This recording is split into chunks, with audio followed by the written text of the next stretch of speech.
Buenas tardes a todos. Mi nombre es Valentina Ortiz, soy egresada de la Facultad de Derecho, soy abogada de la Universidad de Antioquia. El día de hoy vamos a dar inicio a la conferencia Implicaciones de la medida de aislamiento en el equilibrio económico del contrato estatal. El día de hoy nos acompaña el profesor Willington Gil Alzate. Él es abogado de la Universidad de Antioquia, especialista en Derecho Administrativo de la Universidad Pontificia Bolivariana, magíster en Derecho Administrativo de la Universidad de Antioquia y actualmente es socio y gerente de la firma de abogados Estructuradores Legales SAS. Recordamos nuevamente para que nos sigan en redes sociales a la Facultad de Derecho. En Twitter estamos como @Facultad Derecho, en Instagram como UDA Derecho y Política, en Facebook Facultad Derecho y Política y para que visiten la página web de la facultad. Damos entonces inicio a esta conferencia. Le doy la palabra al profesor Willington Gil Alzate.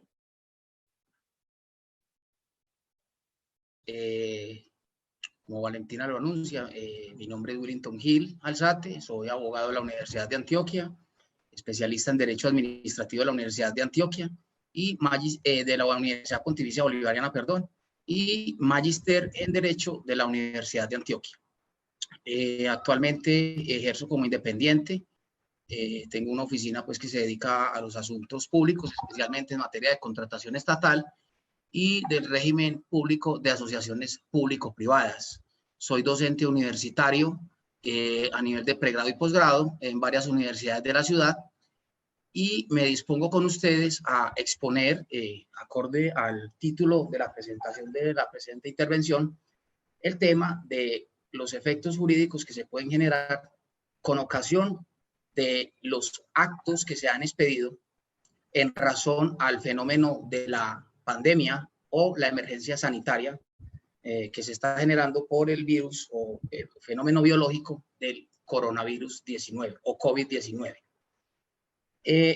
Metodológicamente nos vamos a circunscribir a plantear a partir de los posibles efectos negativos, si se quiere decir de esa manera, que se puede generar por los actos que se han expedido, llámese decretos, leyes, llámese el mismo acto de declaratoria de emergencia económica, ecológica y social, y los decretos reglamentarios que se han expedido, incluidas las autoridades territoriales, especialmente los gobernadores y los alcaldes, y los diferentes ministerios del ramo, como son el Ministerio de Protección de Salud y Protección Social y el Ministerio de Transporte.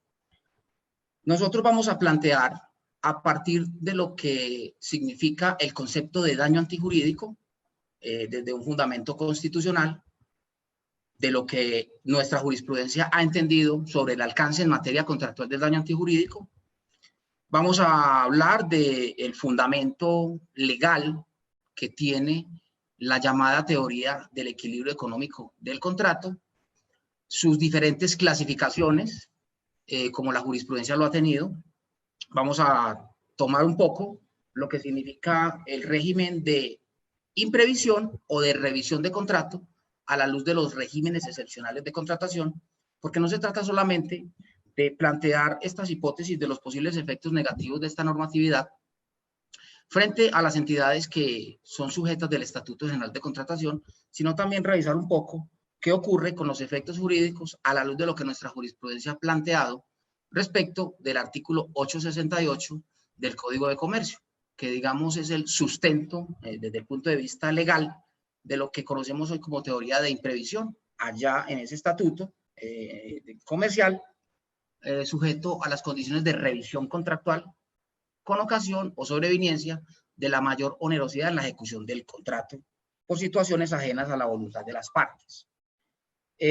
Seguidamente vamos a plantear el concepto de fuerza mayor, cómo lo tiene la ley, cómo la jurisprudencia lo ha tratado, para finalmente comenzar a establecer una serie de planteamientos e hipótesis con los diferentes decretos que hoy, por ejemplo, con las medidas de aislamiento, confinamiento y específicamente también con la medida de no cobro de peajes. ¿Cómo podemos entender eso hoy? Si eso es una situación sujeta a la teoría del equilibrio económico en algunas de sus aristas, llámese imprevisión, hecho del príncipe, llámese revisión de precio, llámese jus variandi, o a la luz de los regímenes excepcionales que también tienen una serie de contratos, aunque no tan complejos, sí bastante onerosos en lo que tiene que ver con suministros, eventos, certámenes, etcétera, y que son entidades que están con régimen excepcional. Y por supuesto hay que hacer un análisis allá sobre el alcance de estos efectos posiblemente negativos de estas intervenciones de las autoridades respecto de la afectación a la ejecución de contratos con ocasión de este fenómeno biológico. Entonces, desde el punto de vista constitucional, para entrar en materia de una vez, es muy importante, y de lo que ha planteado la jurisprudencia, algún sector de la doctrina, plantear el concepto del daño. Y este daño en materia, por lo menos de las entidades públicas, y especialmente de las que están sujetas al juez contencioso administrativo, se maneja un concepto de daño antijurídico. Es decir, un daño en el cual no se está en la obligación legal de soportar. Por lo tanto, el análisis del daño acá no se soporta en la culpa civil ni en regímenes culpabilistas. En ese sentido, la Corte Constitucional en la sentencia C-333 del año 96 plantea que el concepto de daño antijurídico del artículo 90 constitucional no es un daño que simplemente fundamente el régimen extrapatrimonial, extracontractual, cuando mediante el medio de control reparación directa, pues los ciudadanos, inclusive hoy con el CEPACA en el artículo 136 es posible utilizar, 138 tal vez, o 139, utilizar el mecanismo de la acción de reparación directa de una entidad frente a otra. No necesariamente se circunscribe el concepto de daño antijurídico al alcance extracontractual, también abarca la fase precontractual y contractual. Para lo que nos interesa a nosotros, el concepto de daño antijurídico se ha planteado desde dos ópticas. Primero, que ese daño, el contratista, en este caso, ejecutor de su prestación, no tenga la obligación legal de soportarlo. Y en segundo lugar, que eso se impute a una acción u omisión de la autoridad, de la entidad, en este caso, la entidad contratante. Entonces, constitucionalmente, hay que entender que el concepto de daño antijurídico tiene un fundamento y es el no deber legal de soportar un daño. Ahora bien, el Consejo de Estado, y especialmente Jaime Orlando Santofimio Gamboa, una sentencia por allá del año 2012 quizá, esa sección tercera, subsección C, plantea y retoma el alcance del concepto de daño antijurídico en materia contractual. Es una sentencia importante porque aterriza el fenómeno del concepto de daño antijurídico a la interpretación principal de la Constitución. No solo, la sentencia tiene de importante, es que no solo se basa en el concepto del no deber legal de soportar un daño, inclusive constitucionaliza. Esa sentencia es algo que me parece rescatable en esa sección tercera, constitucionaliza ese no deber legal de soportar un daño material en el patrimonio del particular, en este caso del contratista.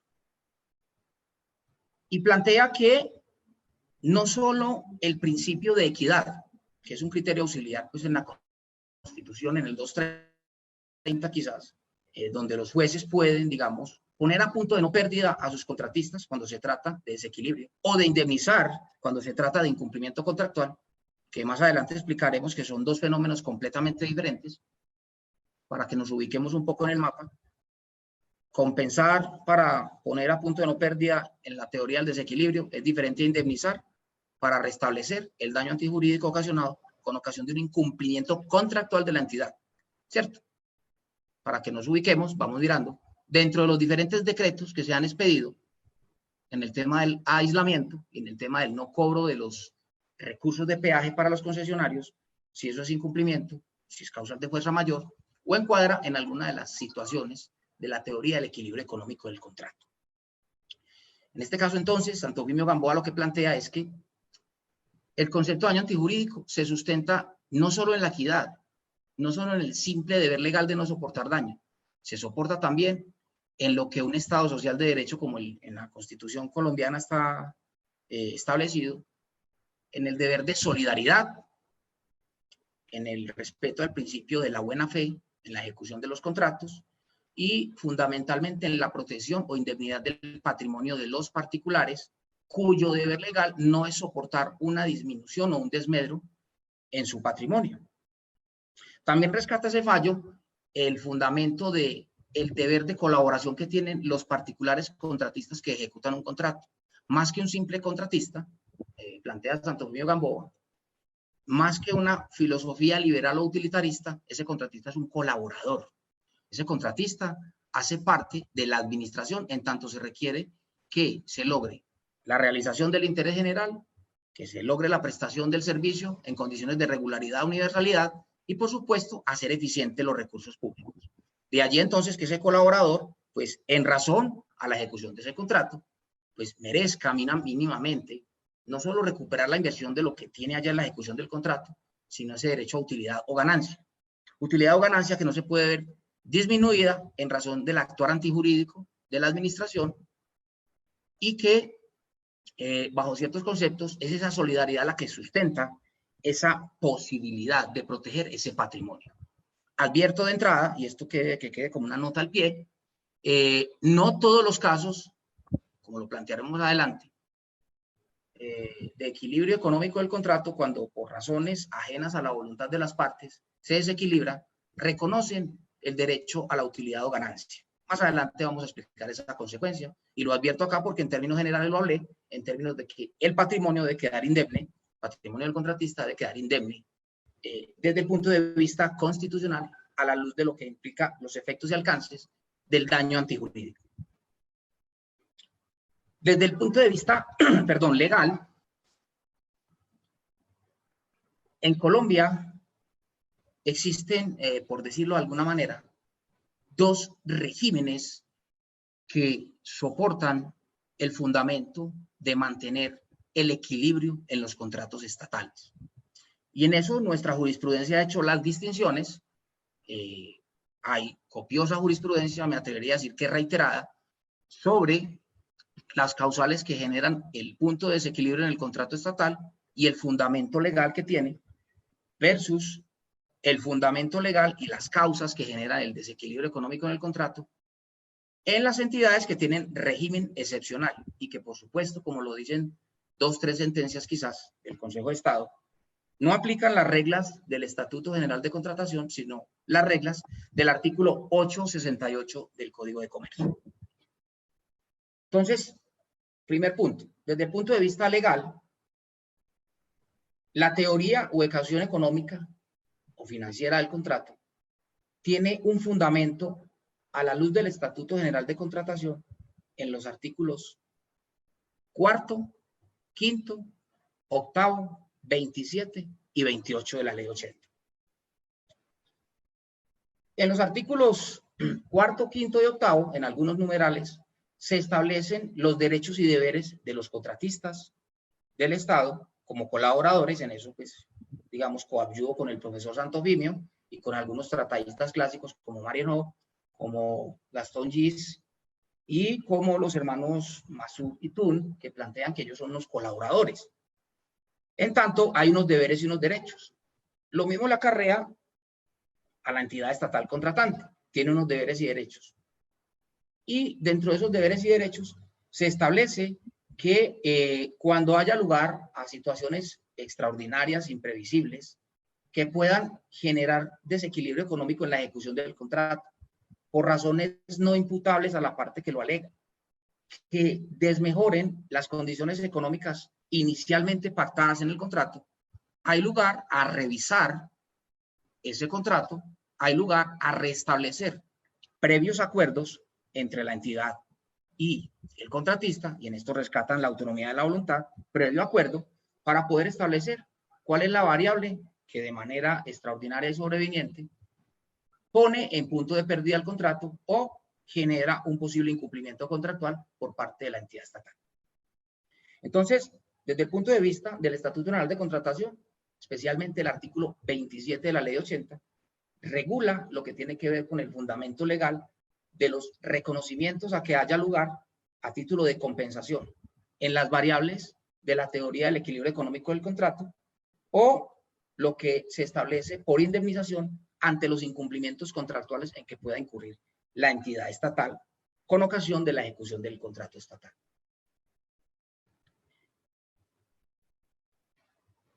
Jurisprudencialmente, el Consejo de Estado ha construido toda una teoría sobre el equilibrio o ecuación económica del contrato estatal, regido por las reglas del Estatuto General de Contratación, estableciendo varias causales que pertenecen a este régimen público de restablecimiento o compensación económica cuando hay desbalanceo en la ecuación económica del contrato.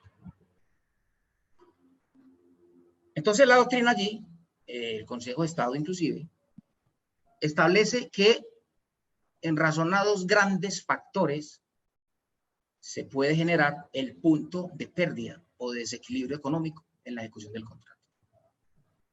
En razón a la actuación o los hechos propiamente de la administración, el Consejo de Estado clasifica a la teoría del hecho del príncipe y a la actuación en virtud del jus variandi de la administración como puntos generadores de desequilibrio económico.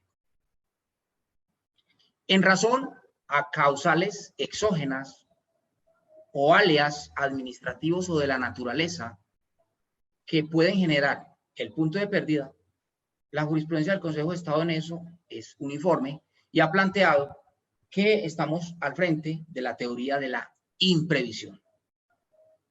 Y sobre esa imprevisión también ha clasificado que hacen parte de ella las denominadas sujeciones materiales imprevistas o de la imposibilidad de consecución de materiales, cuando con ocasión de la ejecución del contrato se hace imposible ejecutar la prestación del contrato en términos regulares y acorde a los plazos y condiciones establecidas en el contrato.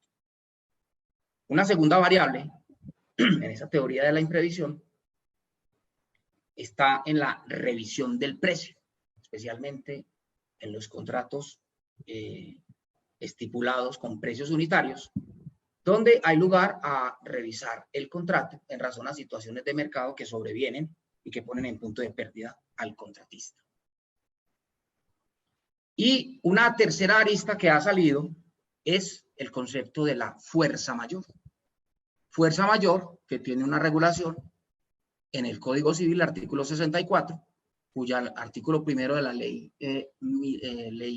95, tal vez, de 1890, plantea el concepto y define legalmente la fuerza mayor como aquel hecho imprevisible que es imposible de resistir.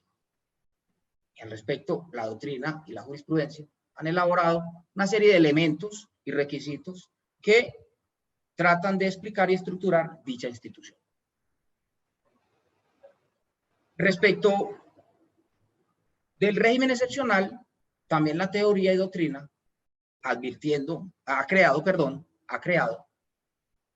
toda una serie jurisprudencial y doctrinal sobre la revisión del contrato a la luz del artículo 868 del Código de Comercio.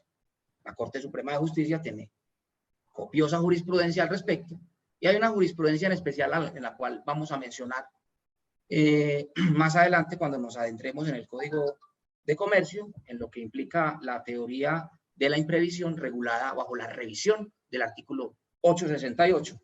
Hay una jurisprudencia del señor William Namén Vargas de 2012, febrero del 2012 quizá, donde hace unos planteamientos sobre no reconocimiento cuando hay mayor onerosidad en la ejecución de contratos. Más adelante vamos a tocar ese punto, pero me parece importante que nos vamos como adentrando en lo que se va a tocar allí.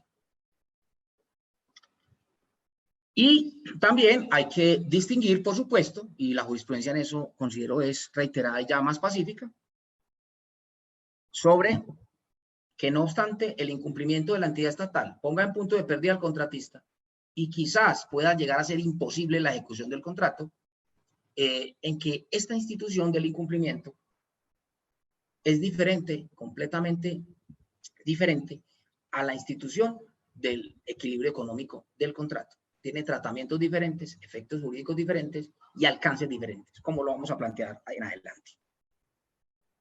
No crean que estoy posponiendo todo para no responder después. Lo que pasa es que quiero darle un orden metodológico al asunto. Entonces, no crean que es un carretazo ahí para no resolver lo que estamos planteando. Repito, con ocasión de las medidas de aislamiento y de no posibilidad de cobro de peajes.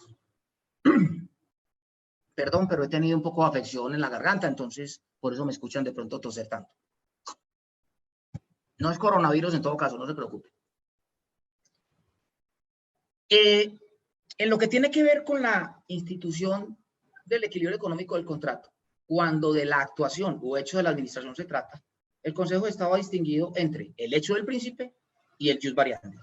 El hecho del príncipe es la teoría mediante la cual la administración contratante pone en punto de desequilibrio el contrato y no pone en punto de desequilibrio el contrato en razón al incumplimiento de las cláusulas contractuales, en razón a esa manifestación de voluntad unilateral en virtud del ejercicio de sus competencias para ejecutar el contrato. No, pone de manera indirecta en punto de pérdida al contratista cuando en razón a sus facultades legales y constitucionales profiere un acto legítimo de efectos generales, llámese ley, llámese acto administrativo general o reglamentario, mediante el cual, por los efectos indirectos que éste genera, pone en punto de pérdida al contratista.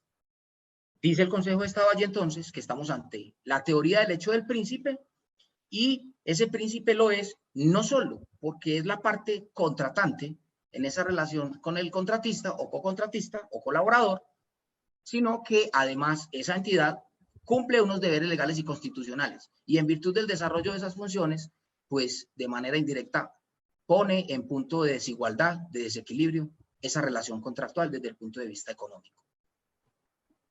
Plantea el Consejo de Estado que la alternativa, cuando en virtud de ello se genera ese punto de pérdida, está en el régimen de la responsabilidad sin falta o sin culpa, porque se está actuando en virtud de un deber legal, pero ese contratista allí no está en la obligación de, legal por lo menos, a la luz del concepto de daño antijurídico, de soportar ese daño. Y ese daño, dice el Consejo de Estado, se soporta en un concepto de indemnización integral, a título de reparación, reconociendo daño emergente, lucro cesante y los extrapatrimoniales. Señala el Consejo de Estado que no obstante la teoría general del equilibrio económico plantear que se busca exponer en punto de pérdida, en el caso del hecho del príncipe, sí hay lugar a hacer ese restablecimiento de manera integral. Por otro lado, en lo que tiene que ver con la otra arista de la actuación o hechos de la administración, está la teoría del jus variandi. Jus variandi es la actuación de la administración en virtud de la ejecución del contrato estatal, en aquellos contratos estatales donde la ley autoriza el uso de las denominadas cláusulas excepcionales o exorbitantes o de facultades excepcionales al derecho común. Rápidamente hay que hacer acá, digamos, pedagógicamente un pie de página, y es que el Consejo de Estado también tiene resuelto el asunto de cuáles son los contratos estatales que son susceptibles de aplicación de estas facultades excepcionales. Rápidamente: la interpretación, la modificación, la terminación, la liquidación, la caducidad y la reversión. Hago un asterisco sobre la liquidación donde algún sector del Consejo de Estado dice que eso no es propiamente una facultad excepcional por no pertenecer al artículo 14 de la ley 80. Cuestión que para mí es un poco discutible si se mira solo desde el punto de vista estricto y exegético. Creo que su alcance finalmente es de unilateralidad y de imposición. Y este tema lo veo pertinente en este sentido porque con ocasión de los actos que generan el aislamiento y el no cobro de peajes, futuramente en ciertos contratos, especialmente las medidas de aislamiento, en contratos que van a liquidar, entonces la administración va a liquidar unilateralmente y no va a reconocer nada respecto de un posible reclamo por imprevisión o por príncipe. Miraremos y concluiremos más adelante en qué tipo de régimen estamos para efectos de compensar o equilibrar un contrato, porque en sede administrativa, no solo en sede de ejecución, se causa el desequilibrio y se puede reclamar. También en sede postcontractual es posible hacer ese ejercicio por parte del contratista para reclamar a título de reconocimiento. Y es aquí donde, valga la redundancia, es importante el jus variandi en el tema de la liquidación unilateral, cuando la administración sin fundamento alguno, no reconoce absolutamente nada. Entonces, hay grupos de cláusulas presuntas donde en ciertos contratos se entienden pactadas obra, concesión, explotación de bienes y servicios, actividades que constituyan monopolio estatal y contratos que impliquen la prestación de servicios públicos. Contratos expresos donde el Consejo de Estado nos enseña que allá se deben pactar las cláusulas excepcionales, suministro y contrato de prestación de servicios. Los contratos donde están prohibidos según el parágrafo del artículo 14 de la ley 80. Y los contratos donde no se dijo nada, donde ni siquiera es posible hacer uso de esas cláusulas porque no hay competencia ni habilitación legal para ello. Entonces, volviendo al texto, como alguna vez por ahí en un grupo de estudio al cual pertenecimos, SEDA, se decía, vuelvo al texto, nota al pie, etcétera, etcétera. Volviendo pues al contenido de a lo que nos convoca la Facultad de Derecho en esta intervención, en ese ejercicio del ius variandi, especialmente en lo que la interpretación, modificación y terminación unilaterales, el Consejo de Estado dice, allí hay actuación de la administración, actuación para mejorar las condiciones de servicio público, actuación para, en el caso de la modificación, adicionar actividades u obras o suprimirlas, actuación para interpretar el contrato, inicialmente de manera voluntaria, según el principio de la autonomía de la voluntad, y si no es posible llegar a un acuerdo, pues interpretar de manera unilateral. Y esa interpretación pues puede dar lugar a la frustración de ciertas prestaciones con las que el contratista puede contar y que en virtud de una interpretación unilateral o de una modificación unilateral se puede ver truncada, y en ese caso el Consejo de Estado dice, allí hay lugar, en caso de punto de no acuerdo, en virtud de ese acto administrativo que interpreta o modifica el contrato, al reconocimiento integral, no al simple hecho del punto de pérdida, integral, esto es, lucro cesante, daño emergente y extrapatrimoniales en caso de que haya lugar. Lo mismo ocurre con la terminación unilateral, donde definitivamente es imposible dar lugar a la continuidad del contrato y en razón a las causales del artículo 17 de la ley 80. Sí, por razones del servicio, como dice la causal primera, no es posible dar lugar a la continuidad o ejecución del contrato, y en todo caso, ni siquiera es imputable a la administración pública. Allí hay lugar simplemente a compensar y a garantizar un punto de equilibrio de no pérdida. Si la situación es caprichosa, es discrecional y no obedece a causales motivadas y razonadas por parte de la administración para dar lugar a esa terminación unilateral, pues realmente no solo estaremos ante el uso arbitrario del ius variandi en la terminación unilateral del contrato, en razón a las causales del 17, sino inclusive ante el incumplimiento contractual. Allí, digamos, hay una confusión, no en términos peyorativos ni negativos, sino confusión de figuras entre lo que implica el incumplimiento contractual y lo que implica el uso del ius variandi como teoría del equilibrio económico del contrato en cuanto al uso de la potestad excepcional de determinación unilateral. Repito pues, bajo ese régimen, actuación de la administración, hecho del príncipe, ejercicio del ius variandi, hay lugar a la indemnización integral. Por supuesto hay que advertir que esto es un tema de prueba, ¿no? No a fortiori ni a priori, como dice Santofimio Gamboa y Hernán Andrade Rincón, se reconoce compensación o prestación alguna o indemnización. Por supuesto que esto tiene que ver con un asunto de prueba y prueba seria y de saber escoger régimen jurídico, que por cierto, en el rastreo jurisprudencial que hice y que pude advertir, es que la mayoría de pérdidas en las demandas contractuales contra el Estado, ya bases en el régimen del equilibrio económico del contrato del artículo 27 de la ley 80, ya sean las demandas sustentadas en el 868 del Código de Comercio, en las entidades excepcionadas del Estatuto General de Contratación, hay un problema de escogencia de régimen de manera adecuada, de acuerdo a los presupuestos y elementos que estructuran cada institución, y un problema probatorio. El otro aspecto, la situación exógena, ajena a la voluntad de las partes. Plantea el Consejo de Estado que estamos ante la teoría de la imprevisión. Y en esa teoría de la imprevisión, el Consejo de Estado dice que no obstante partir de la regulación legal del artículo 868 del Código de Comercio, el tratamiento que se da a la imprevisión en el régimen del Estatuto General de Contratación Pública difiere mucho de lo que la Corte Suprema de Justicia ha planteado respecto de cuál será el alcance del reconocimiento o revisión por sobreveniencia en la equivalencia de las prestaciones o conmutatividad del contrato con ocasión de la ejecución del mismo. Entonces,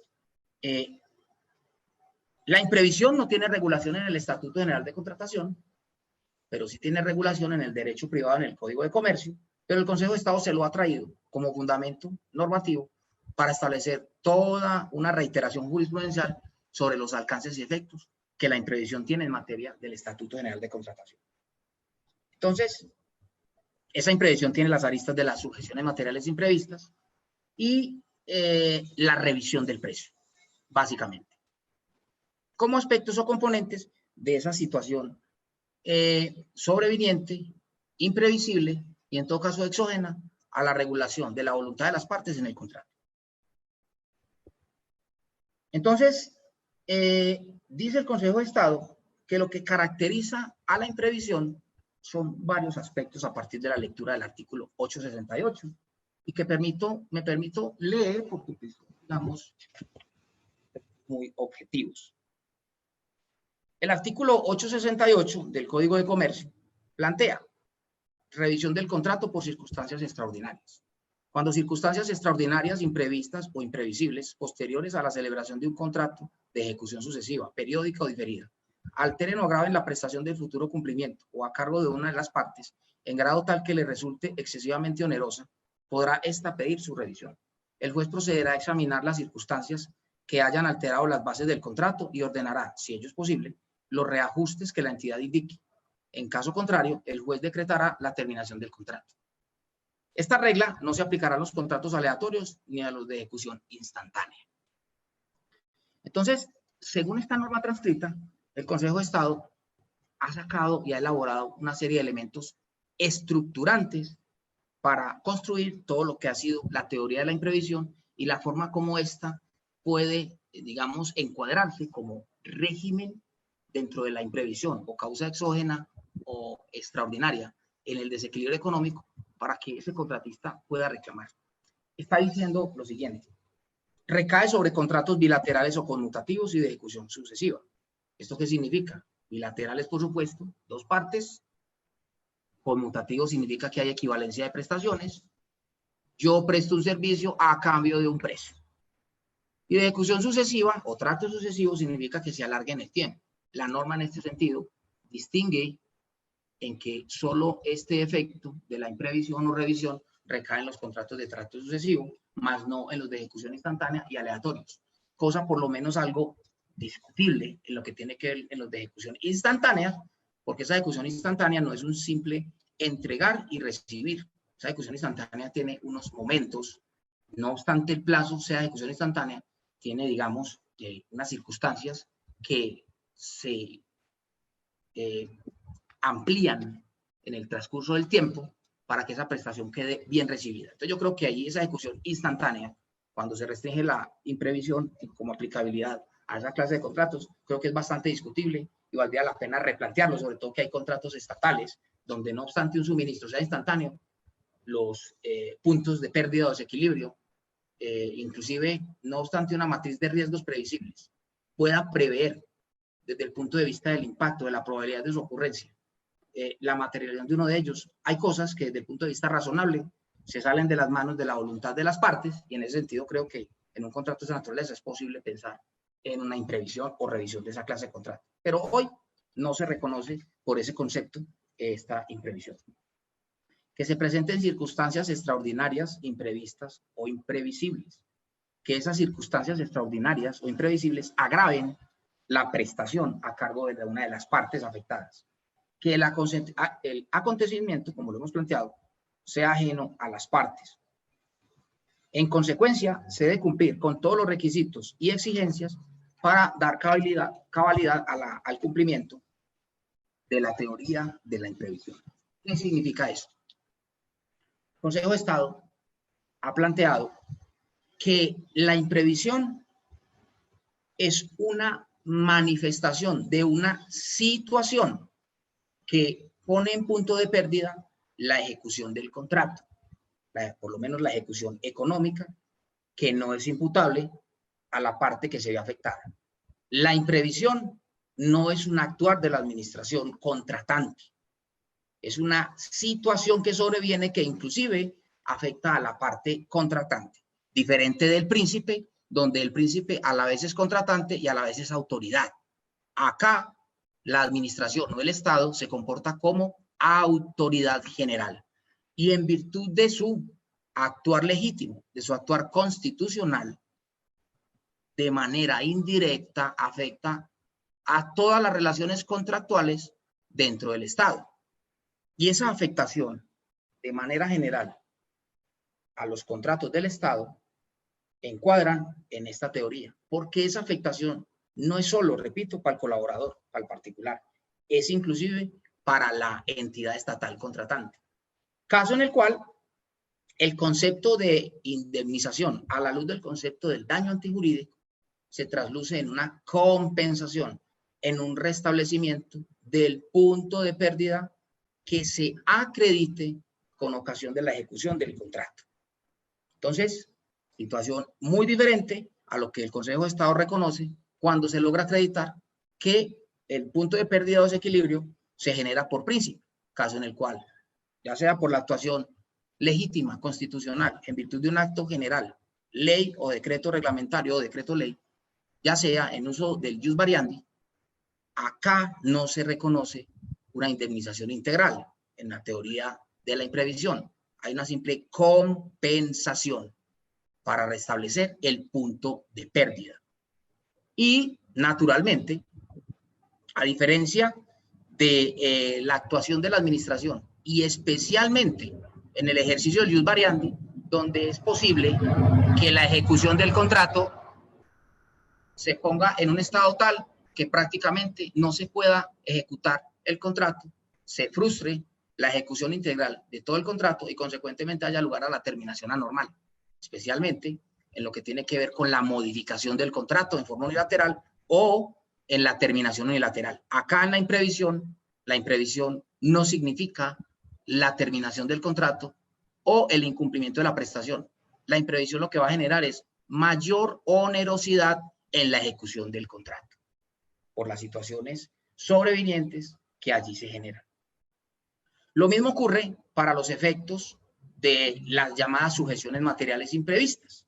Y en este caso, el profesor Ricardo Hoyos Duque tal vez viene más atrás de el exconsejero Daniel Suárez Hernández, Montes Hernández quizás también, por ahí en los años 90, 98, 99 quizás, y el profesor Ricardo Hoyos Duque, muy empezando el 2000-2001, tienen asentada las llamadas sujeciones materiales imprevistas o las dificultades materiales, y Santofimio Gamboa remata diciendo, se reconoce esa posibilidad de las sujeciones materiales en tanto la previsibilidad y la planeación no hayan sido posibles a visorar por parte del contratista. Es un asunto que tiene que ver con esos dos principios. Esto es, el principio de planeación y de previsibilidad obliga a la entidad pública a estructurar contratos que impliquen que los riesgos previsibles puedan ser asignados de la mejor manera para el uso eficiente de los recursos públicos, para reducir el gasto público y, por supuesto, para determinar cuál es la mejor parte que puede asumirlos. Lo que allí no esté, pues por supuesto, sale de la esfera de la planeación y de la esfera de la previsibilidad. Pero cuando una situación sale de la planeación, pero por razones imputables a las partes, especialmente del Estado, dice Santofimio Gamboa, o cuando eso era posible de prever, no obstante lo que materializa el desequilibrio o punto de pérdida en el contrato, no obstante no esté en la matriz de riesgos aceptada por las partes, y por razón de su circunstancia imprevisible, extraordinaria, era medible, se podía establecer una metodología donde se podía demostrar su previsibilidad, acaecimiento y en razón a la experticia y experiencia del contratista, es una situación que rompe con la posibilidad de reclamar bajo esta teoría. Lo mismo ocurre con la teoría de la revisión del precio, como una causal más de imprevisión. Esto es, los precios que se pactan, tengan o no cláusula de reajuste. Cuando tienen cláusula de reajuste y esta es insuficiente, hay lugar también al reconocimiento por situaciones de mercado, por desabastecimientos, por escasez, por alguna situación internacional, y que esta no pueda ser imputable al contratista, porque esta le es irresistible, porque en virtud de las cargas de claridad, probidad, de diligencia en la celebración de negocios, el contratista no pudo prever, no puede resistir ante esa situación sobreviniente del cambio subrepticio o sobreviniente de precios de mercado. Allí esa imprevisión a título de revisión de precio cabe. Hombre, pero es que tiene cláusula de reajuste, pactamos las partes, el reajuste del precio, por supuesto, pero el Consejo de Estado también ha dicho, no obstante se tenga cláusula de reajuste, si esta es insuficiente, en virtud de la equidad, de la solidaridad y por supuesto que la causa se demuestre respecto del punto de pérdida y que esa causa sea tan grave que implique la desmejora o pérdida no imputable a esa parte que se ve afectada, hay lugar al restablecimiento del equilibrio económico bajo esas condiciones. Esa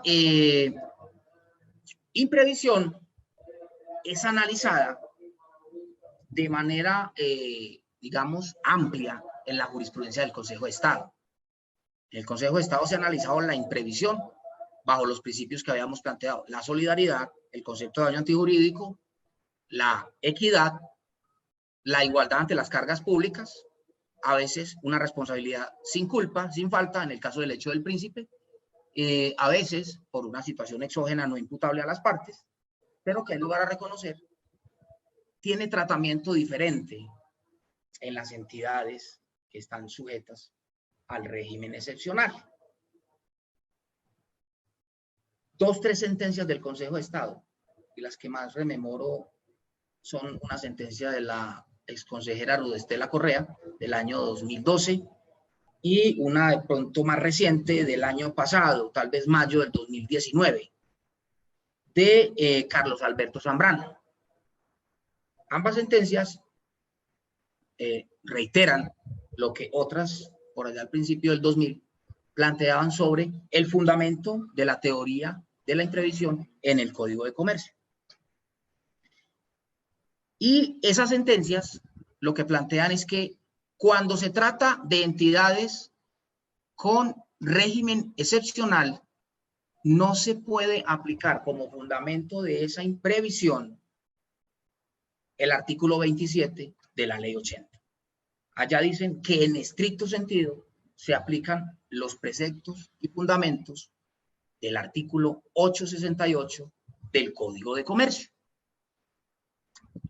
Entonces, en esas sentencias, igualmente concluyeron que los actores del proceso no solo no escogieron bien el régimen de imputación, ni el que encuadraban las pretensiones para efectos de reclamar el restablecimiento de la ecuación económica del contrato, porque allí plantean que se confunden causales de incumplimiento con causales de restablecimiento, con las causales de revisión, sino que no se logra probar, se logra demostrar la causación del daño.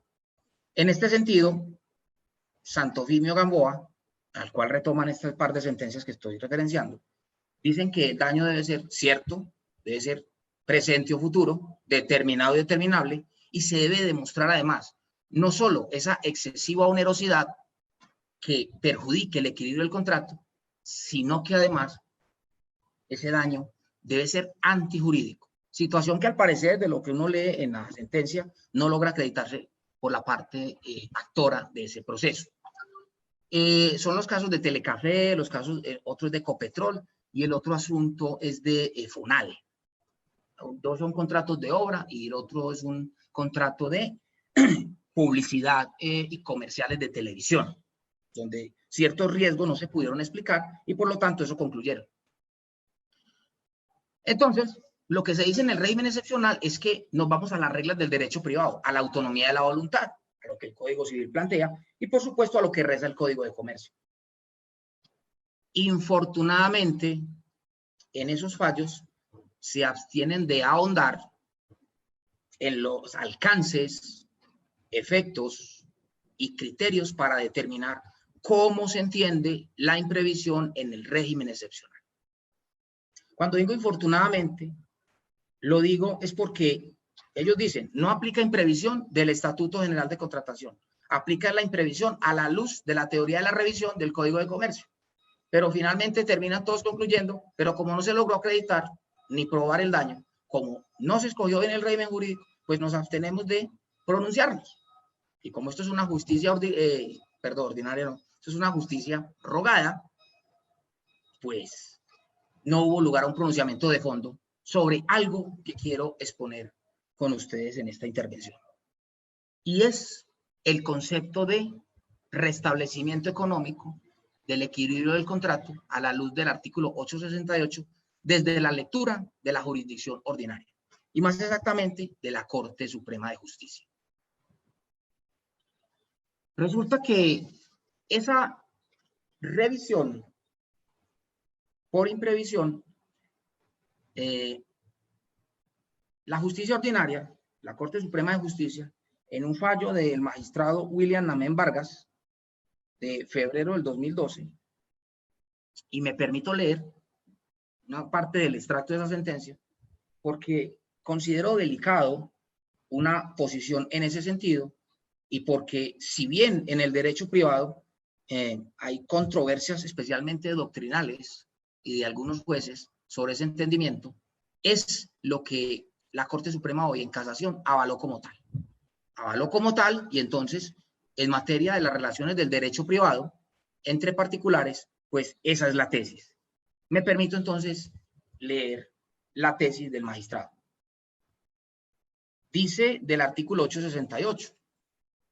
El artículo 868 del Código de Comercio dispone la regla para contratos de ejecución sucesiva, escalonada, periódica o diferida, cuyas prestaciones se proyectan en espacio temporal, distante a su celebración y pueden afectarse por circunstancias sobrevenidas previas a su cumplimiento futuro y terminación. La imprevisión tiende a revisar el contrato para mantener el equilibrio económico de las prestaciones. Previene, evita o corrige las consecuencias de la prestación excesivamente onerosa para una de las partes. Por esto, sus causas y requisitos y efectos son diferentes a los de la ilicitud del negocio y por regla general carece de efectos indemnizatorios, pues su finalidad no es resarcitoria ni se origina en el incumplimiento. Su alcance es compensatorio. Sin embargo, dice aquí, esto es textual, la revisión por imprevisión es inadmisible si la prestación, no obstante la excesiva onerosidad, se cumplió, lo cual, salvo protesta, reserva o acto contrario, denota aceptación, tolerancia o modificación por conducta concluyente de la parte afectada. Aún satisfecha con reserva o protesta, al extinguirse definitivamente, clara es su improcedencia, óigalo bien, clara es su improcedencia, por versar sobre la prestación cuyo cumplimiento posterior sobreviene oneroso en exceso y predicarse de la relación vigente al futuro. Por consiguiente, ejecutado, terminado, concluido el contrato y extinguida por su cumplimiento la prestación, nada hay por revisar para reajustar, restablecer o terminar. En todo caso, el régimen para ajustar el equilibrio económico del contrato no es la revisión del contrato de que habla el artículo 868 del Código de Comercio. Cierro comillas. El planteamiento que hace la Corte Suprema allí es que, no obstante estar pactada la obligación en el contrato, que esa sea la ley de las partes, si sobrevienen situaciones imprevistas irresistibles a la ejecución del contrato y la parte que debe cumplir con la prestación, a sabiendas de esa mayor onerosidad, ejecuta el contrato, está aceptando, casi dice aquí, conducta por conducta concluyente, el riesgo de asumir el sobrecosto. Y dice que excepto protesta o reserva o acto en contrario, no hay lugar a reconocimiento de ninguna prestación. Caso en el cual, si el contrato está vigente, está en regular ejecución y no hay lugar a suspensión o realización de algún acto jurídico, otro sí, a la modificación, no se entiende por qué razón el magistrado lee el artículo 868 del Código Civil de esa manera. Le dan la interpretación literal en el sentido de que si ese ejecutor sabe que con ocasión de esa ejecución se va a encarecer el contrato, pues simplemente él asume esa pérdida.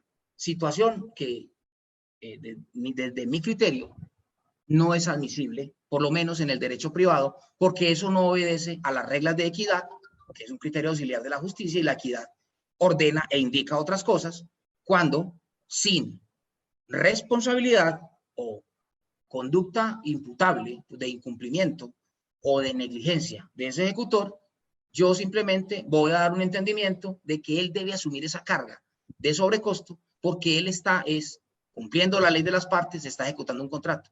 Ahora, otra cosa es que la parte contratante busque, digamos, establecer o modificar esa condición, caso en el cual entonces las obligaciones del contrato hay que ajustarlas de otra manera, porque no se trata simplemente que con ocasión de la ejecución de esa obligación que sobreviene más onerosa, el contratista o ejecutor no pueda hacerlo porque va a asumir la pérdida. Él está obligado a ejecutar la prestación.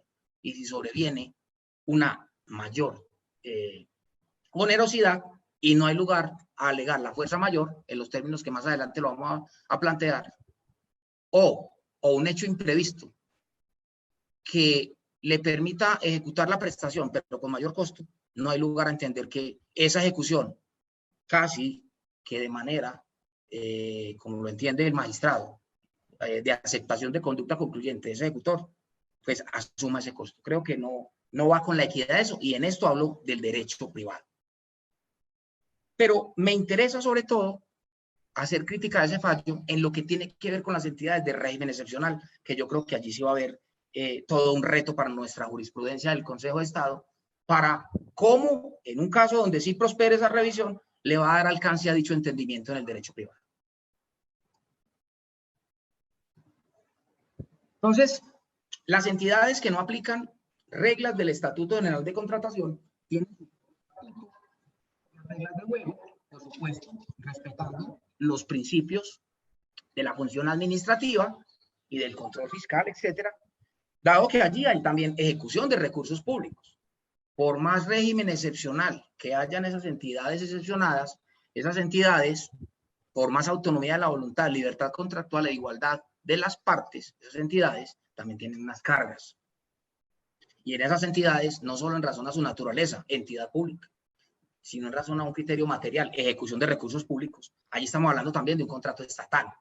El profesor Ricardo Hoyos en ese sentido nos enseña eso, que todos los contratos son estatales. Es una sentencia como del año 99-2000, donde él dice, todos son estatales en su naturaleza, todos, en razón a la parte estatal, criterio orgánico, en razón al criterio material, ejecución de recursos públicos. Lo que pasa es que en el régimen sí se distingue, pero no porque el régimen sea de derecho privado va a desnaturalizar el alcance público del contrato. ¿A qué aludo yo? Hay un gran reto para el Consejo de Estado. El día que prospere una pretensión de un actor frente a una entidad descentralizada que no aplique ley 80 y que demande la entidad sepa escoger el régimen de imprevisión, por ejemplo, que es donde estamos planteando acá la discusión, y entonces el Consejo de Estado, si le logran acreditar desde el punto de vista probatorio, con las pruebas pertinentes, conducentes, que permitan avisar que allí hay un punto de pérdida, que hay un daño antijurídico que reconocer, advierto, la Corte Constitucional ha dicho que en esos regímenes el concepto de daño antijurídico también tiene alcance, porque allí hay una entidad estatal, ¿cierto? Entonces, el régimen excepcional no puede alegar la responsabilidad con culpa o régimen culpabilista. El régimen también es objetivo desde el punto de vista del alcance del concepto de daño antijurídico y, retomando lo que dije al principio, la solidaridad, la equidad, la igualdad de las cargas públicas también recae allí en esa entidad.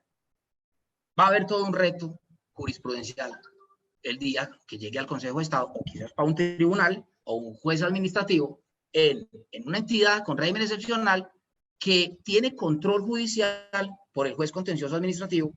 El artículo 104, parágrafo de la ley del CEPACA, ley 1437 del 2011, plantea desde el punto de vista orgánico que las entidades que tengan más del 50% o más de capital público, esas entidades son susceptibles del juez natural del contrato, de lo contencioso administrativo. Ya, muy bien. Entonces, allí creo que hay un gran reto jurisprudencial para finalmente, no obstante la regulación de la teoría de la imprevisión desde el punto de vista normativo, en el artículo 868 del Código de Comercio, creo y pienso que una jurisprudencia en ese sentido, por lo menos del Consejo de Estado, debe garantizar los mismos principios constitucionales y los mismos principios de equidad respecto de reconocer el equilibrio económico del contrato, cuando en lugar a con ocasión de la ejecución del contrato, ese contratista de esa entidad descentralizada que no aplica derecho, derecho del Estatuto General de Contratación, régimen público, reclame. Por supuesto, ya veo venir los abogados de entidad descentralizada excepcionando que ese señor actúa de mala fe porque no nos dijo por qué ejecutó esto tan caro. Es que él aceptó por conducta concluyente, como lo dice Amén Vargas, él aceptó el riesgo de ejecutar más costoso. Nos debió haber advertido, nos debió haber dicho. Creo que no lo debe advertir ni decir, excepto que haya un acto que modifique, suspenda, adicione o amplíe el plazo de ese contrato. Pienso que la misma regla para esa entidad excepcionada, no obstante, el fundamento está en el 868, las reglas de interpretación para darle alcance a esa revisión contractual deben ser a la luz de la interpretación constitucional. Ni siquiera debe ser una aplicación, digamos, estricta del artículo 27 de la ley 80, no. Debe ser una interpretación a la luz del concepto de daño antijurídico, del concepto de solidaridad, del principio de solidaridad y de la igualdad ante las cargas públicas.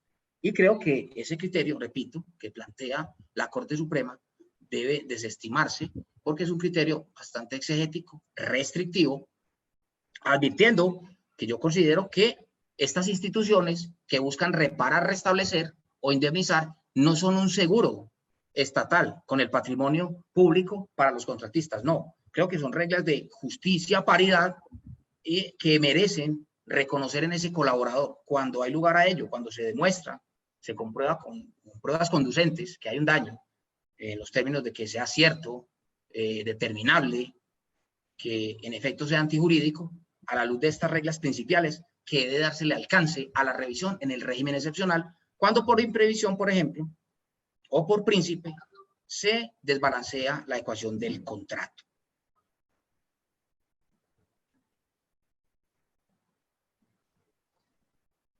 Fuerza mayor. Siguiente situación importante a tener en cuenta.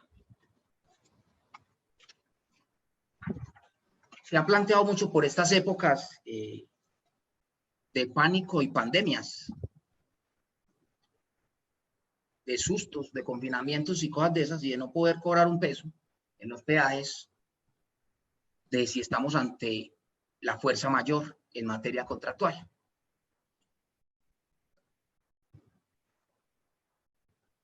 Pues uno pensaría en principio, sí, claro, pues, entonces, ¿cómo continúo yo la ejecución del contrato si hay unos actos de autoridad en virtud de un fenómeno mundial declarado por un organismo mundial?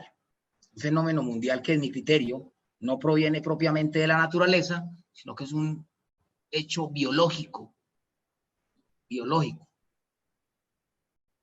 que obliga a la determinación de medidas restrictivas, no solo de la circulación, sino además de el relacionamiento entre personas.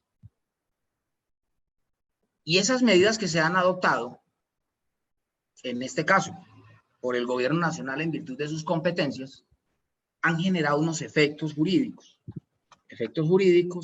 que han restringido el normal curso de la vida,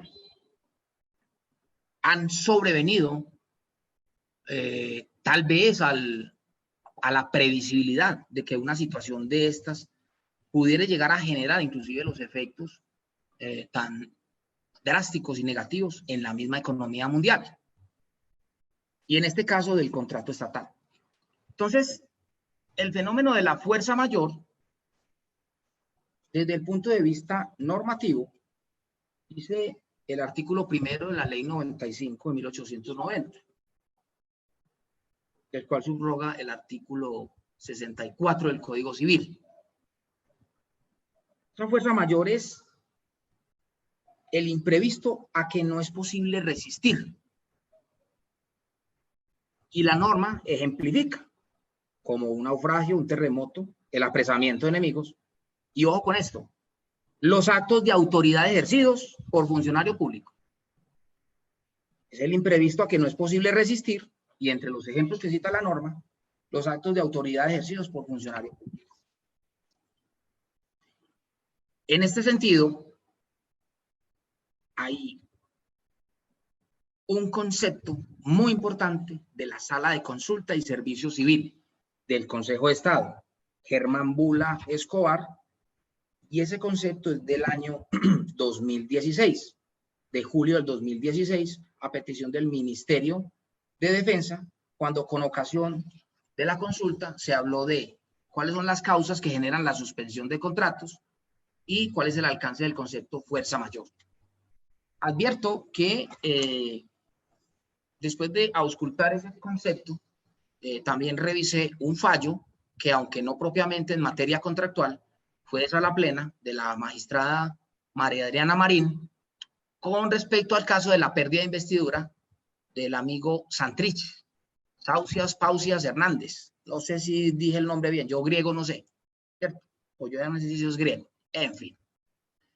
El hecho es que el señor ahí no perdió la investidura, se alegó la fuerza mayor. Y ese fallo, repito, recogió los conceptos de fuerza mayor y partió de ciertos conceptos que de fuerza mayor ha tenido la sección tercera del Consejo de Estado en materia contractual. Y este fallo de sala de consulta es importante porque está planteando que los elementos que estructuran esa fuerza mayor en cuanto al hecho debe ser de ese hecho imprevisto, que es irresistible, se establecieron unos criterios. Y dice así: el hecho imprevisto o imprevisible debe cumplir con 3 criterios sustantivos. En el caso de la fuerza mayor, el referente a su normalidad y frecuencia, el atinente a la probabilidad de su realización y el concerniente a su carácter inopinado, excepcional y sorpresivo. Y en el otro supuesto configurativo de la fuerza mayor, la irresistibilidad, se refiere a la imposibilidad objetiva para el sujeto de evitar consecuencias derivadas del hecho imprevisto. En este sentido, la ejecución del contrato estatal puede tornarse imposible por la ocurrencia de un hecho constitutivo de fuerza mayor, en cuyo evento la parte incumplida estará eximida de responsabilidad porque el daño no le resulta jurídicamente imputable. Entonces, esos supuestos de imprevisible, en tanto la anormalidad de la ocurrencia del hecho que hace imposible el cumplimiento de la prestación, la improbabilidad de su ocurrencia y no obstante se materializa, y la excepcionalidad,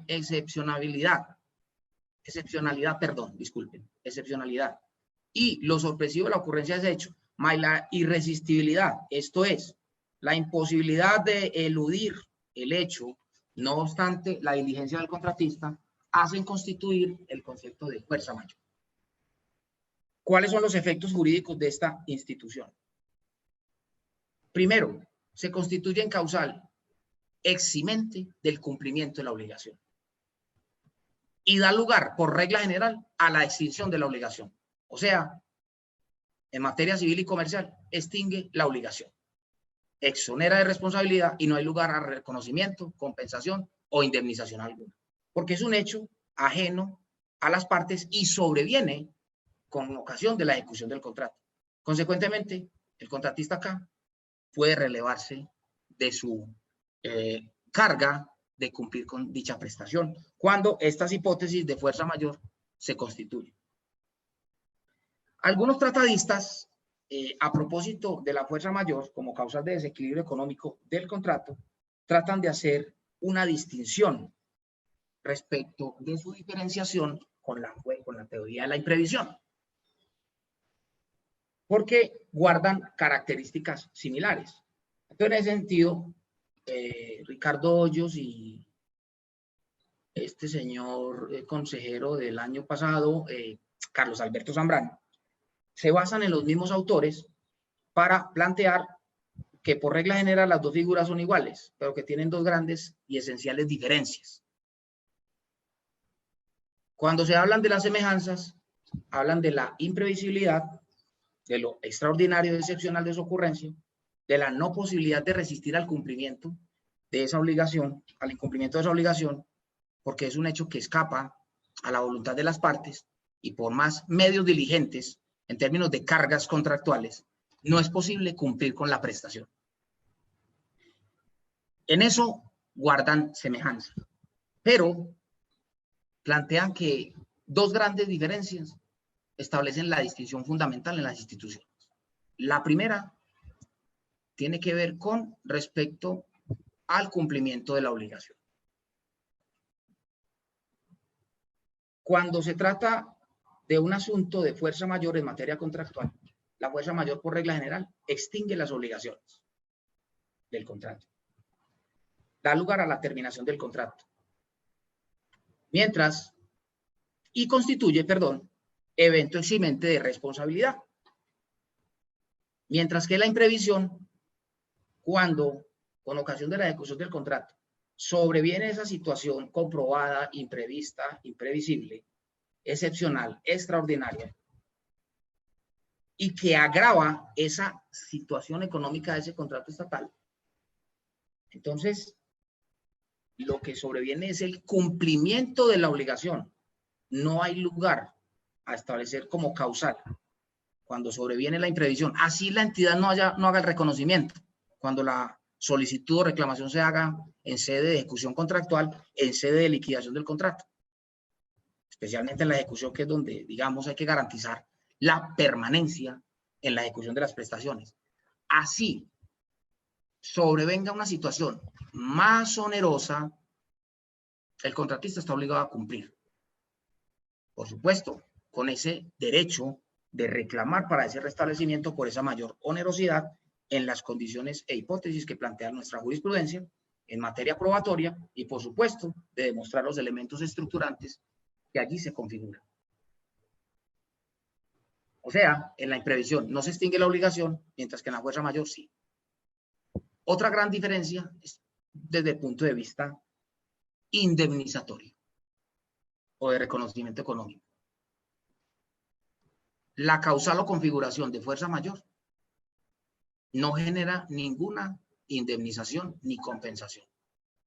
Simplemente, si hay lugar a la extinción de la obligación, pues y da lugar a ello, por supuesto, a la terminación del contrato, pues simplemente las partes terminan y liquidan de manera anticipada, en forma normal del contrato, y hay lugar a los reconocimientos hasta el momento de la ejecución de ese contrato, cuando sobrevino la causal de fuerza mayor, simple y llanamente. Entonces, ha dicho el Consejo de Estado que no obstante, por regla general, esa fuerza mayor del lugar, en materia civil sobre todo, a la extinción de las obligaciones del contrato o al contrato mismo, el Consejo de Estado, en este concepto de sala de consulta de Germán Bula Escobar, que les planteo que es del año 2016, se plantea esa posibilidad de que, en razón a garantizar la continuidad del servicio, en razón a garantizar el interés general de que los recursos públicos no se pierdan, esa inversión que hace, ese esfuerzo que hace el Estado allí, pues buscar otras alternativas y otras medidas cuando, en efecto, sobreviene la fuerza mayor. Y es utilizar otros mecanismos como es la suspensión del contrato, aplazar el cumplimiento de esa prestación, en tanto la fuerza mayor pueda llegar a generar, digamos, en la hipótesis, y esto pues sí va a tener que ver con el caso concreto, no estoy, digamos, generalizando, estoy partiendo de lo que el entendimiento de lo que la sala de consulta tal vez quiere dar a dilucidar, y es no termine el contrato.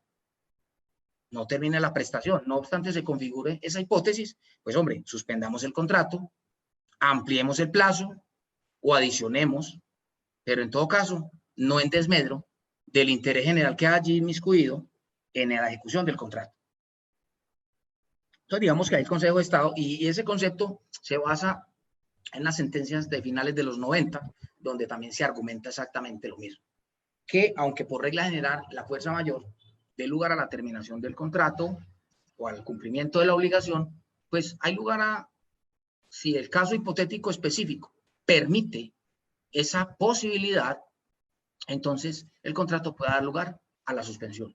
Y en eso me adentro a que el Consejo de Estado también ha dicho que por razones de interés público de fuerza mayor, los contratos estatales pueden suspenderse y determinar si definitivamente es imposible cumplir con la prestación o con el objeto integral del contrato, o si es posible esperar el transcurso del tiempo de manera razonable para poder reanudar ese contrato y posiblemente variar condiciones de ejecución que no den al traste o frustren la ejecución de la prestación.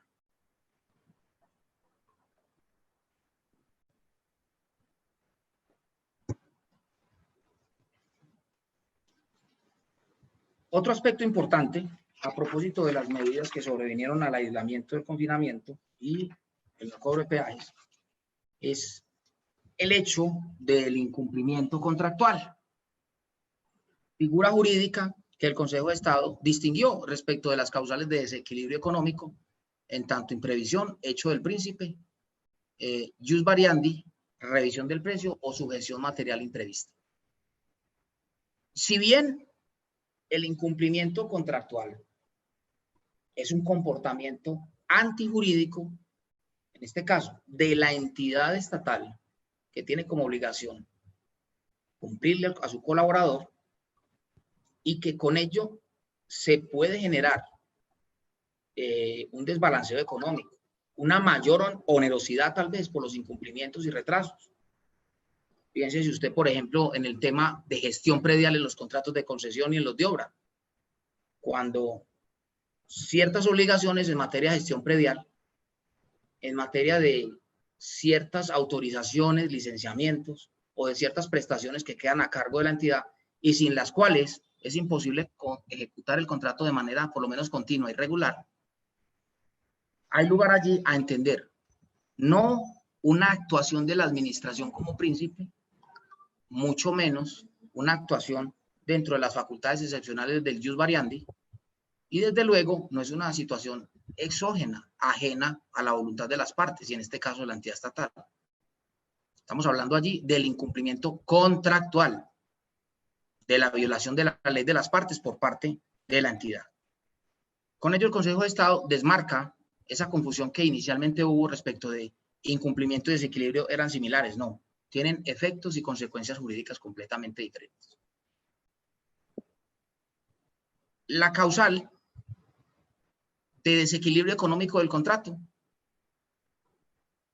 normalmente obedece a situaciones ajenas a la voluntad de las partes. El príncipe, porque actúa en virtud de una competencia legal y constitucional y de manera legítima, expide un acto administrativo general o una ley, y como es parte contratante, pues de manera indirecta afecta a su contrato. En la imprevisión, cuando el Estado, que no es parte contratante, de igual manera actúa en virtud de una competencia legal o constitucional, pero su acto de manera indirecta va a afectar esa prestación, caso en el cual también afecta a la entidad pública. Hay lugar allí a la compensación y al restablecimiento. Lo mismo que en la revisión del precio o en la sujeción material imprevista, cuando no hay falta de planeación y falta de previsibilidad. En el incumplimiento hay lugares a la indemnización integral.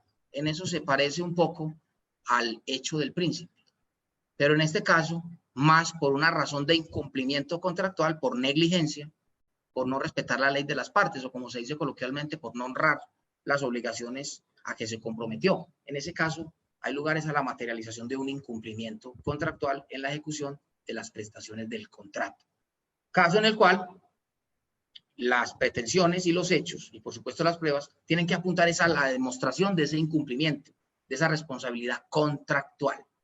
no a la demostración de hechos exógenos, ni de actuaciones generales, ni mucho menos de revisiones de contrato. No, allí hay que encuadrarse dentro del régimen del incumplimiento contractual, porque esa actuación antijurídica obedece a la violación de la ley de las partes por parte de la entidad sin causa que justifique, repito, de manera legítima o constitucional para alegar que se está ante el hecho del príncipe o una situación imprevisible a la luz de la teoría de la imprevisión. En ese sentido, entonces, ha advertido el Consejo de Estado que por más incumplimiento que haya de la entidad, no es posible, por regla general, acudir a la figura de la excepción de contrato no cumplido. ¿Qué significa ello? En derecho privado, mora purga mora. Y la excepción de contrato no cumplido, en palabras simplistas, no es más que si usted deja de cumplir con la prestación y es comprobado su incumplimiento, yo dejo de cumplir, ¿cierto? En materia contractual del régimen público, y en eso también involucro las entidades de régimen excepcional, que no obstante reglas de derecho privado, no pueden los contratistas de ese régimen alegar o aplicar la excepción de contrato no cumplido. Porque en materia contractual pública ha involucrado una inversión de recursos públicos, hay un interés general que garantizar y una buena marcha en la prestación del servicio. Sin embargo, la misma jurisprudencia estableció unos requisitos cuando de alegar la excepción de contrato no cumplido se trata. Y dice que acreditados tales requisitos, pues es procedente aceptar la excepción de contrato no cumplido. Por supuesto que esto se vuelve controversia contractual, ¿cierto? Pero por lo menos el contratista estará legitimado para invocar esta figura y exonerarse posiblemente en un proceso de controversia contractual o arbitral de la responsabilidad por el incumplimiento del contrato. Y está diciendo el Consejo de Estado, esto es una sentencia del año del 2012, donde el Hernán Andrade Rincón establece las siguientes condiciones.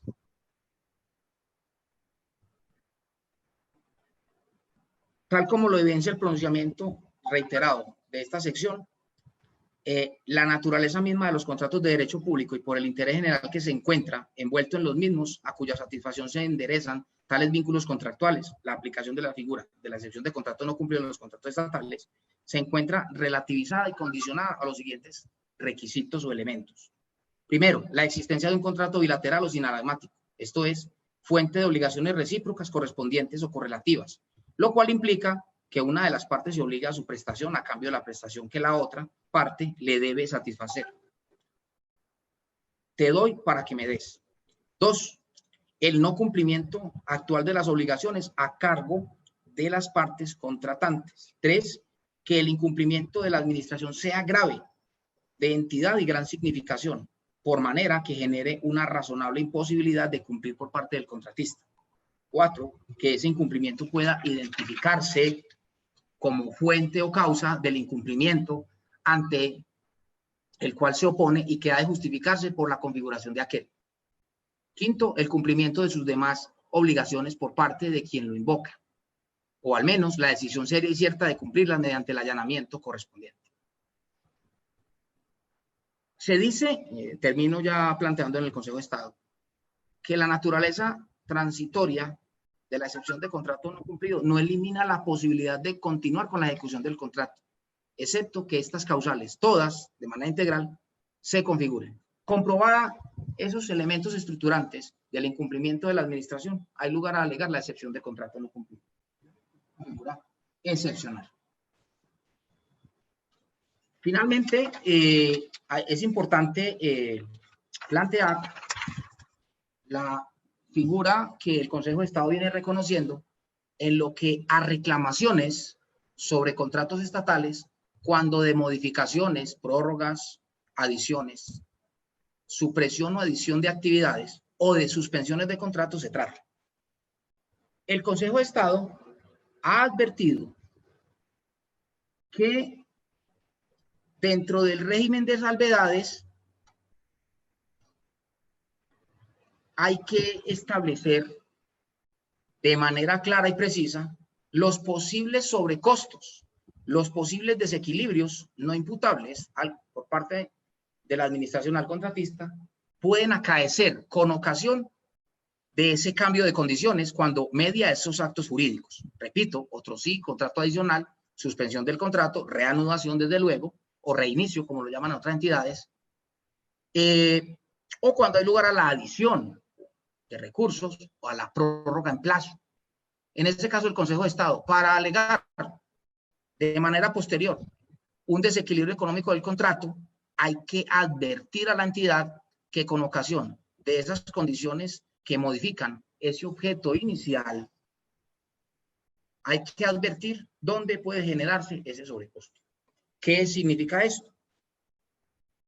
Que cuando con ocasión u ocurrencia de la modificación de un contrato, en este caso, supongo que van a pasar bastantes con los contratos que vienen en ejecución a propósito de, no del fenómeno biológico de la pandemia, sino de los actos de autoridad que han generado, digamos, esas limitaciones, esas restricciones, las modificaciones que se hicieron, por supuesto por escrito, porque el contrato estatal es formal,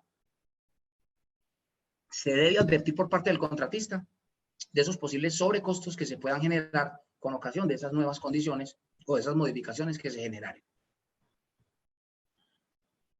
Así las cosas, entonces, planteado así, digamos, la institucionalidad que hay hoy respecto de lo que es la teoría del equilibrio económico en el régimen del Estatuto Nacional de Contratación, de lo que hay hoy planteado por parte de la Corte Suprema en el alcance de lo que es la revisión por imprevisión en el 868 del Código de Comercio, en el gran reto que tiene la jurisprudencia del Consejo de Estado cuando falle en favor de un contratista, reconociendo el régimen de revisión, imprevisión por revisión, de que no aplique, digamos, ese criterio restrictivo de la Corte Suprema, sino un criterio un poco más amplio, solidario, equitativo, por supuesto, y a la luz de la buena fe contractual, el criterio de los postulados constitucionales del equilibrio económico del contrato, pero del régimen público, no de la lectura de la Corte Suprema, y de lo que implica la fuerza mayor, hecho imprevisto que no es posible resistir y que da al traste y frustra el contrato.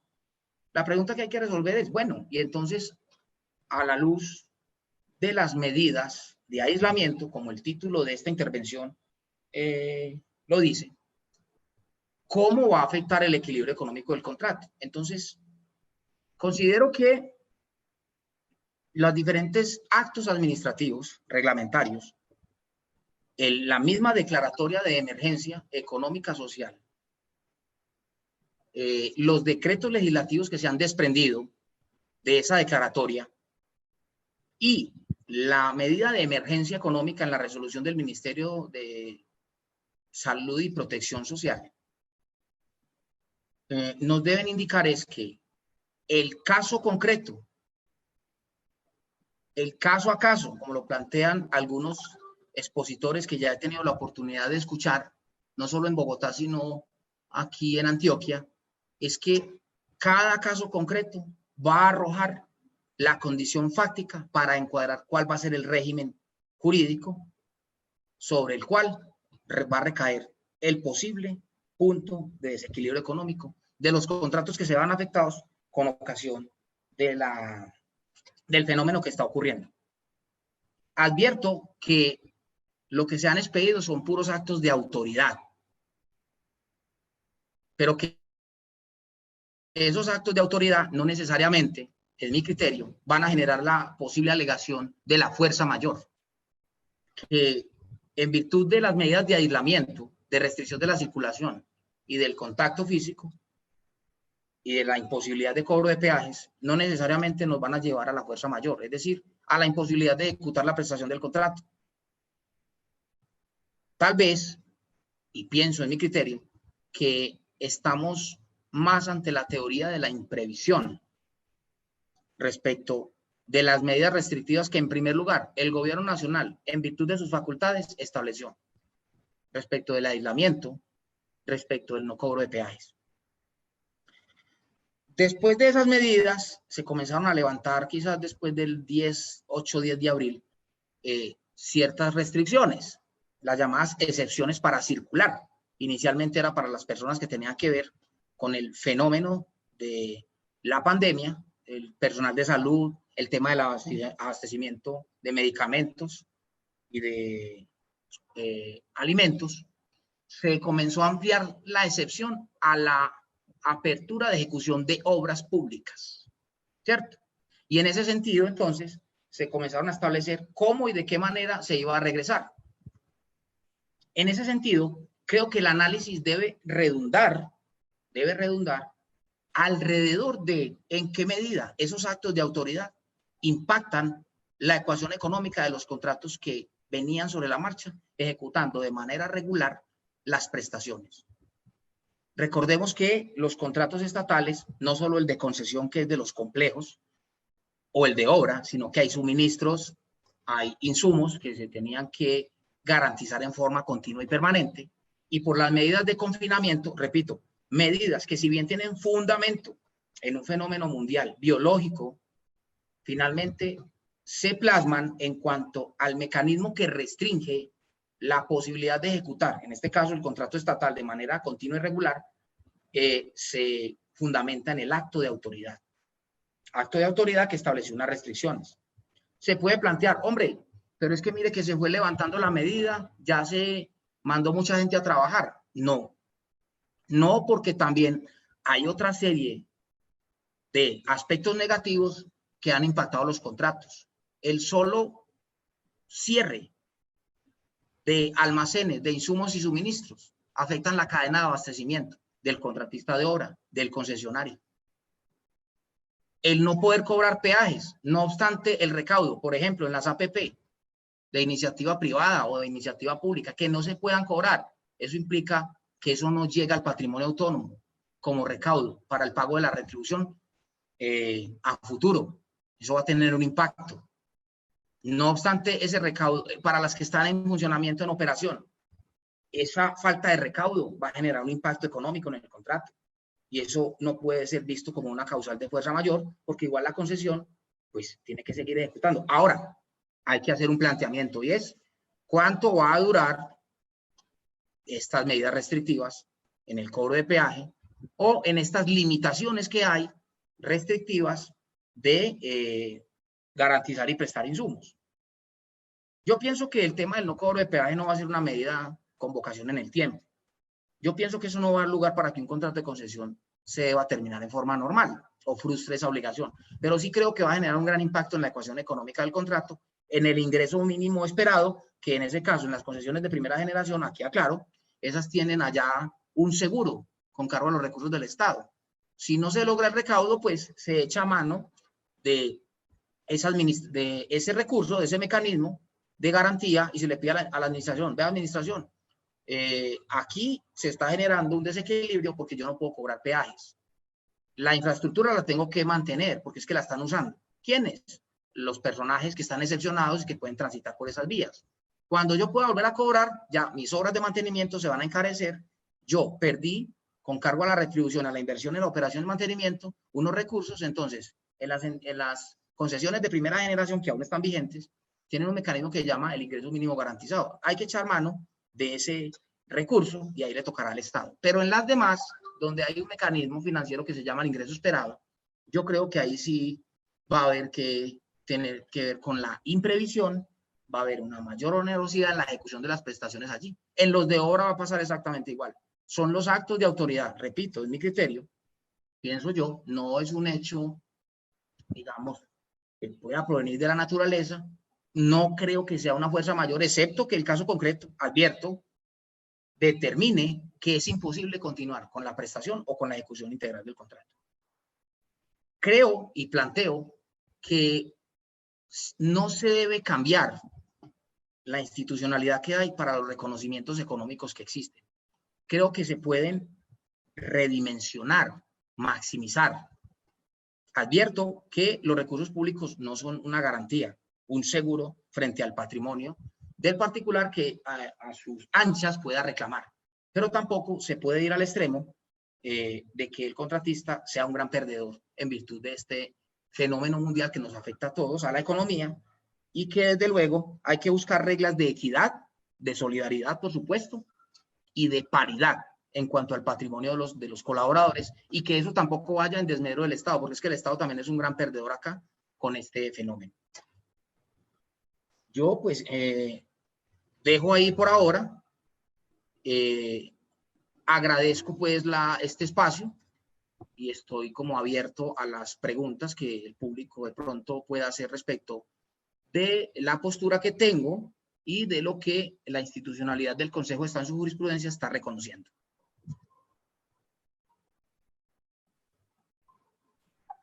Bueno, muchas gracias, profesor Willington. Hicieron varias preguntas. Voy a elegir como unas muy puntuales debido al tiempo. Dice, en el marco de la emergencia por COVID-19, ¿es viable la redistribución del presupuesto del contrato estatal de mutuo acuerdo con el fin de asignarle prioritariamente recursos a las obligaciones contractuales que van dirigidas a la prevención, mitigación y o contención de la pandemia?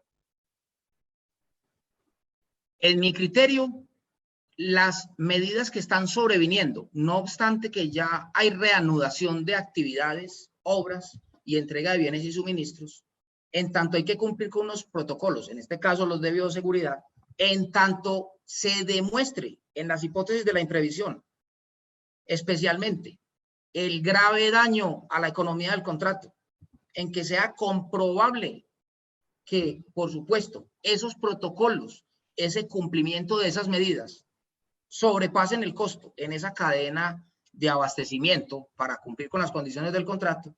Si esa situación, que en mi criterio es, por supuesto, excepcional, imprevisible, si esos contratistas, esos colaboradores logran demostrar no solo los demás criterios, que yo creo que los demás criterios, digamos que de alguna manera es posible a la luz de la teoría de la imprevisión demostrar.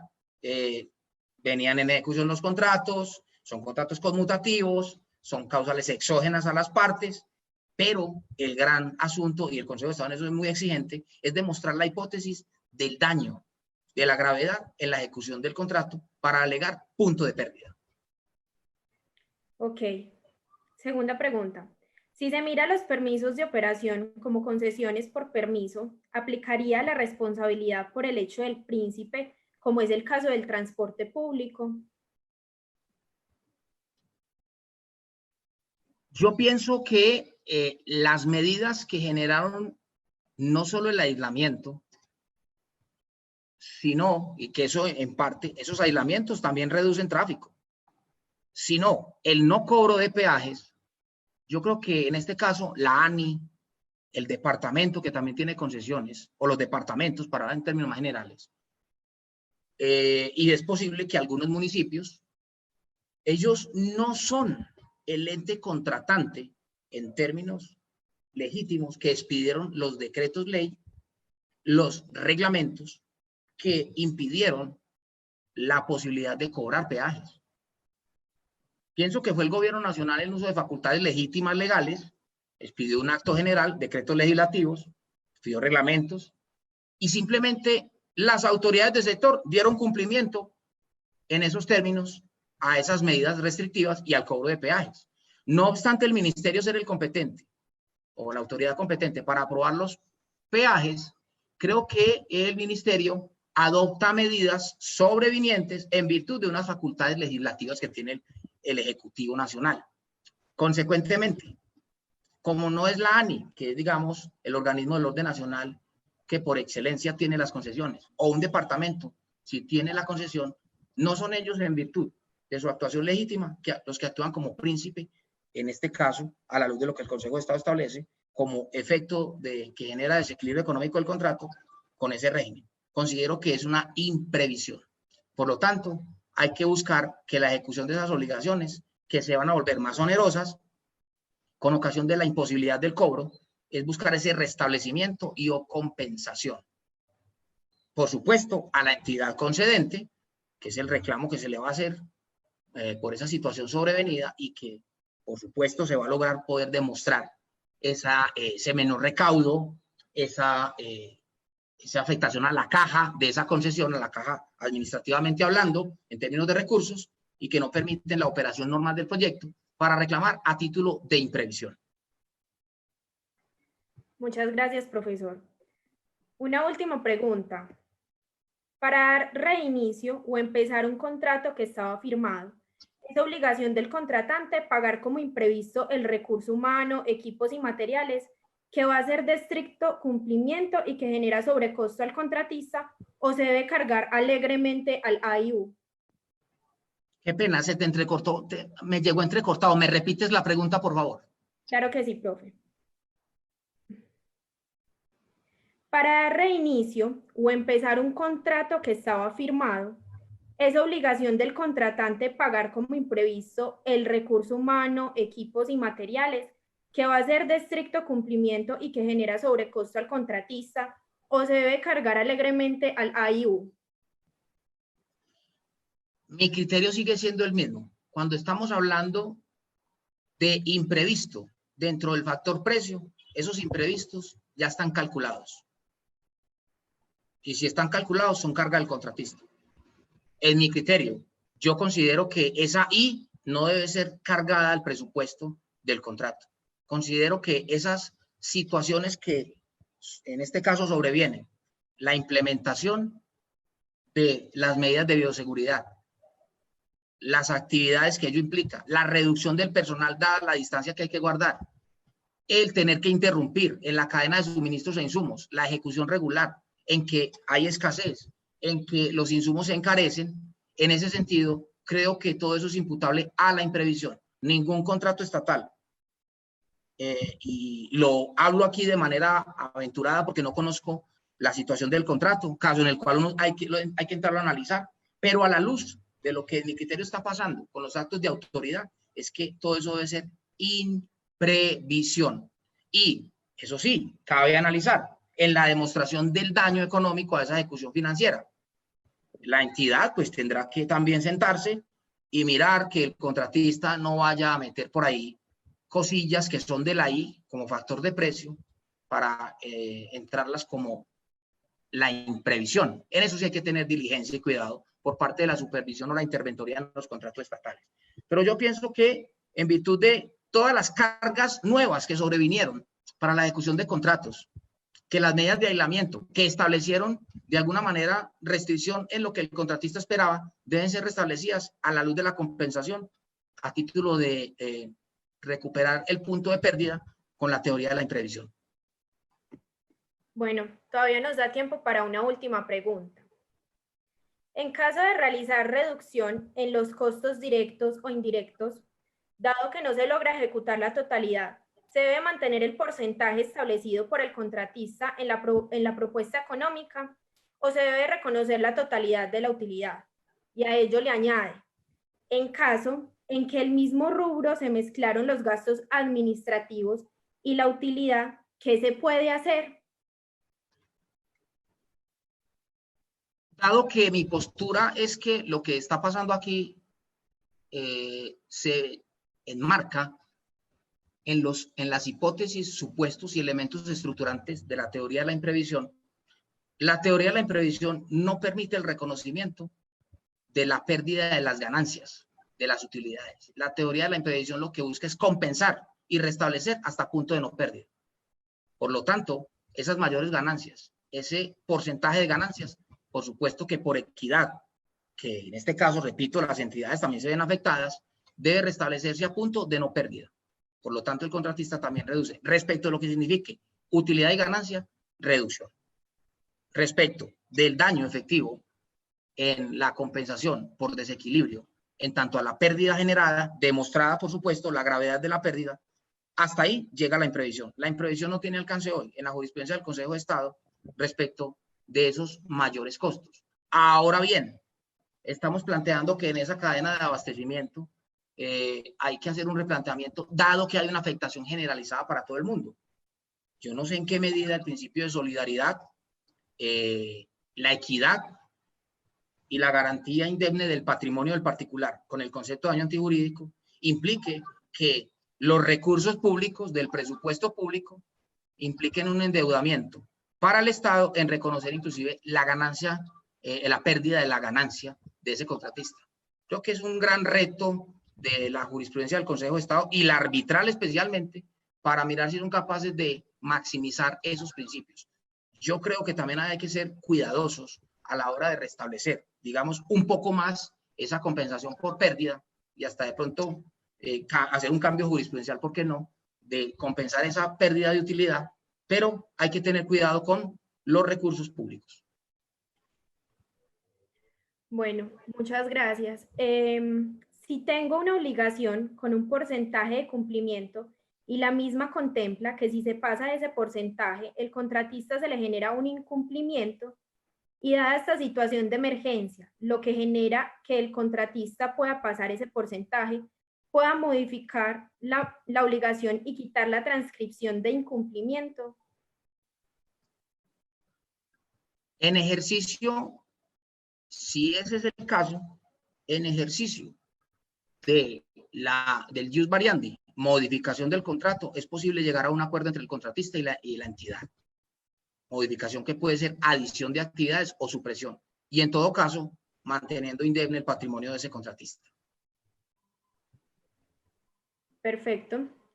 Ya con eso terminamos la conferencia del día de hoy. Damos muchas gracias al profesor Willington por habernos acompañado, por haber sido tan claro en su exposición y habernos ejemplificado o habernos dado toda la teoría y todos los conceptos respecto a el equilibrio económico del contrato estatal en la época del COVID-19. Damos muchas gracias entonces y les recordamos a todos los que nos están viendo el día de hoy visitar las redes sociales de la página de la Facultad de Derecho y Ciencias Políticas. En Twitter estamos como @facultadderecho, en Instagram como UDA Derecho y Política, en Facebook como Facultad Derecho y Política y visitar la página web de la facultad. Agradecemos a todos por haber asistido de manera virtual a esta conferencia y por haber escuchado la gran exposición del profesor Willington Gil Alzate. Hasta luego. Agradezco a ustedes la invitación a la Universidad de Antioquia por haber brindado este espacio. Esperamos haber aportado un granito de arena en estos temas tan espinosos que no es solo una elaboración, estudio del suscrito.